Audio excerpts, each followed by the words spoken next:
क्या अरविंद केजरीवाल भारत के सबसे भ्रष्ट मंत्रिमंडल के मुख्यमंत्री होते हुए भी पढ़े लिखे होने का ज़्यादा ही दम भरते रहते। क्योंकि एक तो आप दिल्ली विधानसभा में जब से ये लोग जीते हैं, सभी विधानसभाओं का आप कभी कभी देख लेते होंगे, मगर ये लोग जिस अंदाज से, जिस हिसाब से, मने अकड़ता से विधानसभा को चलवाते हैं, और किसी की बातें, चूँकि बहुत ज़्यादा विधायक विपक्ष के रहते भी नहीं हैं, फिर भी ये लोग किस तरीके से चलते हैं और किस तरह की भाषा का इस्तेमाल करते हैं, किस तरह से हास्य पैदा करवाते हैं और किस तरह से बोलते हैं, ये तो आप देख सकते हैं। वहाँ हाई कोर्ट, सुप्रीम कोर्ट सभी हैं, संविधान के जानकार भी हैं, मगर कभी भी लोग इस पर इन लोगों पर ज़्यादा अंगुली उठाए नहीं। मगर इनके ये चाल चलन ठीक नहीं लगता है कि ये लोग पढ़े लिखे होकर विधानसभा में ऐसी भाषा बोल रहे हैं। फिर भी जो भी है, जैसा भी है, वो तो चल ही रहा है। इनको भी आप विधानसभा में कई बार देख चुके हैं भाषा की मर्यादा को पार करते हुए भी। आप देख सकते हैं, इसमें कोई बड़ी बात नहीं है। इनको बनाने में अन्ना हजारे के आंदोलन के बाद जो भी पार्टी बनी, उसके बाद सबको निपटाते निपटाते इसको, उनको बनाने में हमारे देश के बहुत से पत्रकार भी लगे हुए थे, अभी भी लगे हुए, टीवी पर राजनीतिक विश्लेषक के रूप में और कितने रूपों में आप देख सकते हैं। वो लोग खुलेआम है, उससे कोई ज़्यादा ढकी छुपी बात नहीं है।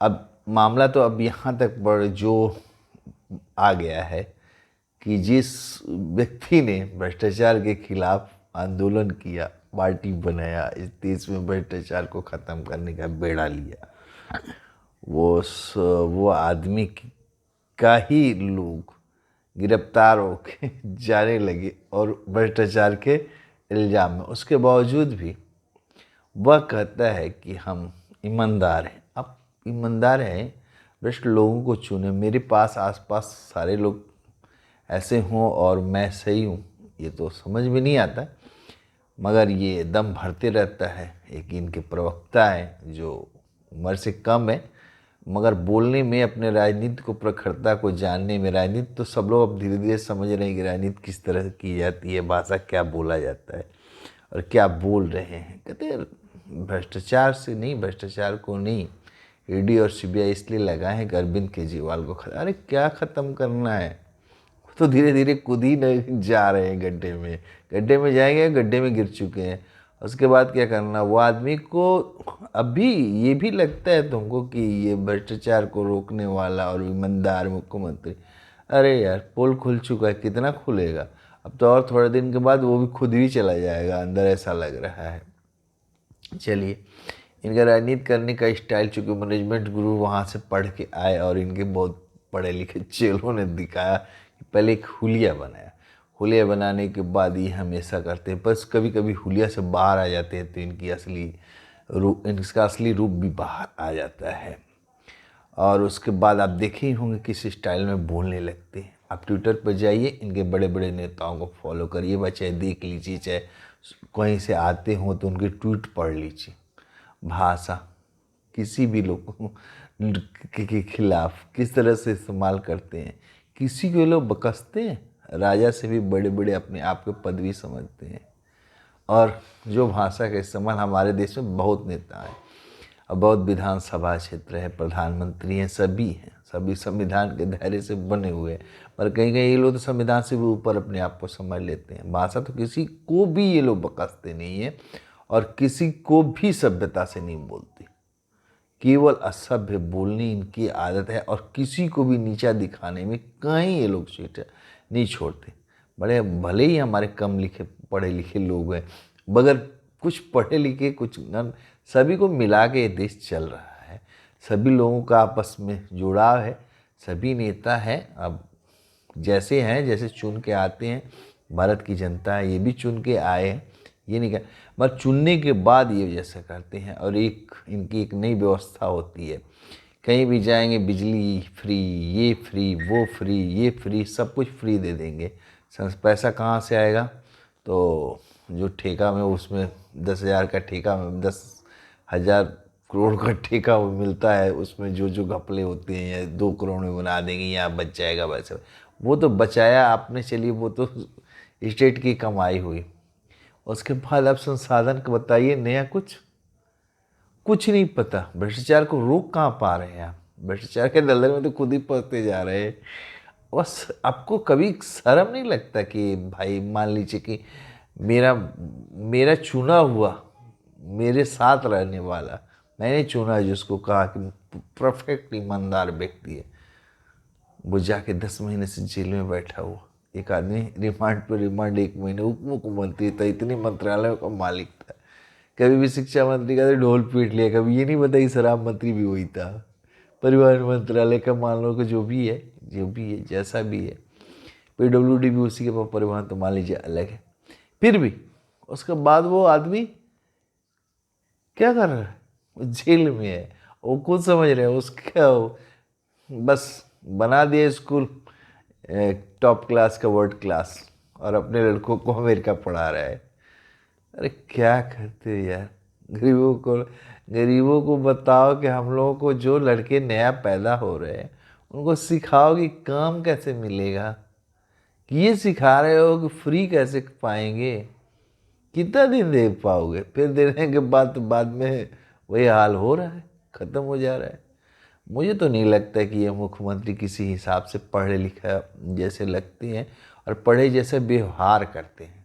अब भ्रष्टाचार तो मुझे नहीं लगता कि इनसे ज़्यादा कोई भ्रष्टाचार अभी कर रहा है इस देश में। जो भी है निकल तो रहा है ना, जा तो रहे हैं लोग अंदर ना, फिर आप क्यों इतने प्रसन्न हैं? मुझे नहीं समझ में आया। और जो जो लोग आपकी हुलिया बना कर और इतना इतना प्रचार करके आज भी ढो रहे हैं ना, कुछ दिन के बाद वो लोग भी थक जाएंगे कि आपका बचाव करते करते थक जाएंगे, क्योंकि उनसे भी आगे निकल के आप कोई न कोई कांड करके चले आएंगे। आप देखते रहिए, आगे आगे करते, मर्यादा रखिएगा। विधानसभा चाहे किसी भी मर्यादा को ये पालन नहीं करते। ये इसलिए बचे हुए हैं कि दिल्ली में मुख्यमंत्री रहते हुए भी कोई मंत्रालय नहीं ले।